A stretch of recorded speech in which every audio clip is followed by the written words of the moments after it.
L'état-major de l'armée de l'air abrite cette séance de briefing relativement à la participation des aéronefs de l'armée de Côte d'Ivoire au spectacle lié au défilé du 7 août 2024. Le plus possible, la surveillance du ciel pour éviter abordage entre aéronefs, surveillance du ciel par rapport aux obstacles. Dans la zone là-bas, il y a quand même quelques antennes que vous avez pu remarquer, notamment à gauche de l'axe. Donc je demande aux uns aux autres de bien surveiller pour garder la distance et la marge de franchissement obstacle par rapport à ces antennes. Pour nos amis parachutistes, si on a les 4500 pieds par rapport au nuage du Sautron. Après cette harmonisation, c'est la préparation des parachutistes ici, dans cet hangar du groupement aérien de transport et de liaison GATL. On s'assure que les mesures de sécurité sont respectées. Avec le 510, qui est le sous-officier le plus ancien de l'équipe, que l'appareil de sécurité Cypress est en marche, cet appareil va permettre de garantir l'ouverture du parachute au cas où le sautant n'arrive pas à ouvrir lui-même son parachute. 23e année d'expérience. Je suis à ce jour à près de 980 sauts.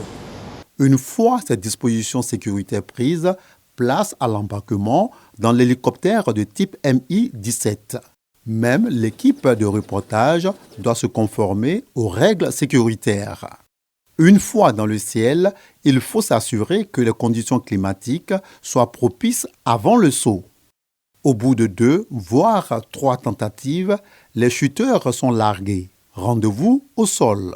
Pour le chef de cette opération, la mission est un succès. Tous les parachutistes sont arrivés sains et saufs. Tous les parachutistes sont descendus à proximité de la cible. Dans les normes, tous les parachutistes doivent descendre dans un rayon de 100 mètres. Mais là, nous avons moins de 10 mètres pour tous les parachutistes.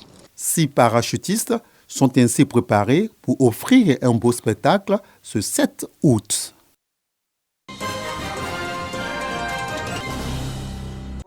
Le ministère de la Culture et de la Francophonie, ainsi que celui de l'Emploi et de la Protection sociale, lancent officiellement le projet Ashberg pour la professionnalisation du métier d'artiste, d'où l'établissement d'une carte professionnelle et l'établissement d'un régime de prévoyance sociale pour les artistes de Côte d'Ivoire. Ce projet bénéficie d'une subvention de l'UNESCO. Le projet UNESCO Ashberg a justement pour ambition de contribuer à ce que le gouvernement donne un statut, encourage justement les acteurs du monde de la culture à être pris en compte par les institutions de prévoyance sociale. Ces artistes gardent beaucoup d'espoir en ce projet. C'est une grande satisfaction. On ne pouvait pas mieux rêver, on ne peut pas mieux espérer. C'est une bonne initiative, c'est un grand pas pour l'industrie ivoirienne.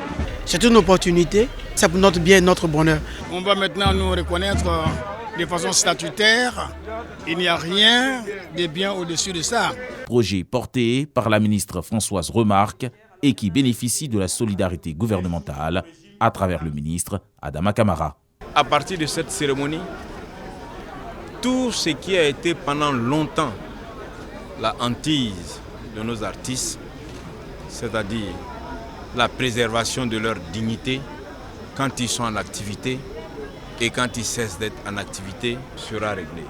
On n'entendra plus parler de SOS en faveur d'artistes pour lui venir en aide afin de se faire soigner. Le président de la République a toujours mis en priorité tous les secteurs et particulièrement ceux qui concernent le secteur artistique dans toute sa diversité. Nous souhaitons que nos artistes puissent aujourd'hui bénéficier du travail de leur création et être protégés. Le projet Ashberg vise la protection des activités artistiques en général et surtout la protection de l'intégrité des artistes comme tout travailleur professionnel.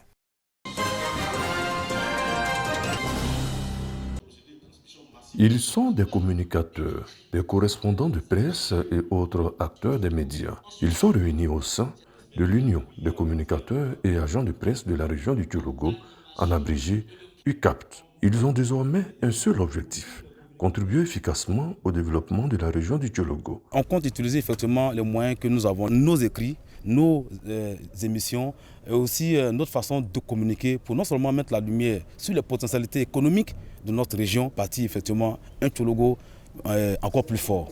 Au cours de cette cérémonie, l'UCAP a présenté sa feuille de route pour atteindre ses objectifs.